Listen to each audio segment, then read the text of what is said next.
lang natin, sabi na buhay Reyna nga raw sa Cebu. Di ba ganun yung... Hindi naman ako yung tipong parang nag-feeling Reyna. So, buhay mommy. Mommy na relaxed yung buhay. Mommy na, although hindi lang, kasi nga pag yung, may stressful din kasi in a way, pag kunyari, exam week, yun yung mga nagpapapagod sa akin pag yung exam week, mag-tutor ako, syempre may problema ako nung i-papareview ko, ganyan.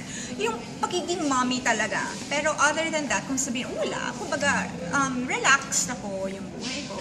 Hindi ka naman nagtrabaho na parang yung sa hospital nila yung... Hindi, pero gumawa ako ng website ni Yung. Bali, ako yung nagme-maintain ng website. Kasi di ba nagtapos ako computer science sa Cebu Dong. So, ako yung gumawa ng website niya and nagme-maintain pa daw. Bakit a few years back, parang may lumabas na nagka-away daw kayo, nagkalabuan? Grabe May mga ganun, di ba? Naalala mo yun? Minsan nga may magtatanong pa sa akin, pinubugbog ka rin. Oo, yan. Ay, kumuha ba ang binubugbog? Battered wife ka daw. Grabe, nakakashock lang. Naawa nga ako sa asawa ko pag ganyan. Kasi sobrang... Anong reaction mo sa mga ganyan? Alam mo siya, natutuwa lang ako na strong kasi yun eh. Strong yung asawa ko and parang wala lang siyang pakialam. Ayun. Hindi, wala lang siyang... Siniligawan ka niya, sikat na sikat ka. Wala Di ba? pakialam. Pick talaga ng Kung hindi mo naman strong yan.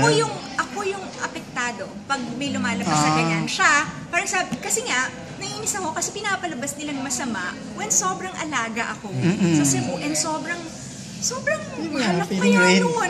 At hindi ka rin makakalabas ng bahay nyo. Mas in love nga yun kesa sa akin. Lalo ngayon. Lalo ngayon, grabe. Hindi ko rin makakalabas ng bahay nyo doon. Hindi lang talaga ako. Nakakatawa yan. As in, kumakalat talaga yun sa Oo, diba? Hindi nila alam, hindi ako palalabas talaga. Humadi ako, diba? Dito, sobrang even before, pag wala akong trabaho, bahay lang ako. Chat lang sa yung IRC pa noon, gano'n. MIRC. MIRC at IRC. Hindi ako mahilig talaga lumabas sa body ko. Kaya nga nung date namin yung nagugulat siya. Yung mga ilang dates namin before naging kami, tinatanong niya ako, nakapunta na ba daw ako dito? Kasi may perception sila na pag artista, palalabas. Hindi pa. Gulat siya kasi akala niya yung mga sikat na bars. Body ka nun, di ba?